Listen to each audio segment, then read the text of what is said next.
কবরের জীবনটা আসল জীবন। বিশ্বনবী দোয়া করতেন, আল্লাহুম্মা ইন্না নাউযু বিকা মিন আযাবিল কবর।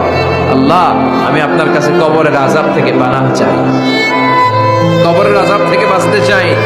এই কবরের মধ্যে অনেক ফিতনা হবে, অনেক সুয়াল হবে। কবরে প্রশ্ন আছে না নাই? কথা বলেন। প্রথম প্রশ্ন জিজ্ঞেস করা হবে, মার রব্বুক, তোমার রব কে? বলেন, আমাদের রব কে? ওয়া মা দীনুক, তোমার ধর্ম কি? বিষ্ণুবীর চেহারা দেখিয়ে বলা হবে, তাআরিফু মান হাযা রাজুল, এই লোকটারে চিনো? আমরা কি বলবো? আমরা চিনি, উনি আমাদের প্রিয় রাসূল মুহাম্মদুর রাসূলুল্লাহ সাল্লাল্লাহু আলাইহি ওয়াসাল্লাম। এরপরে জিজ্ঞেস করা হবে, এগুলো কোত্থেকে শিখলা? আমরা বলবো, কোরআন থেকে।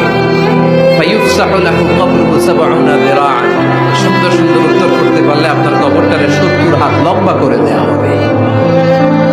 ইফতাহু লাহু বাবুন ইলাল জান্নাহ, জান্নাতের দিকে একটা দরজা লাগিয়ে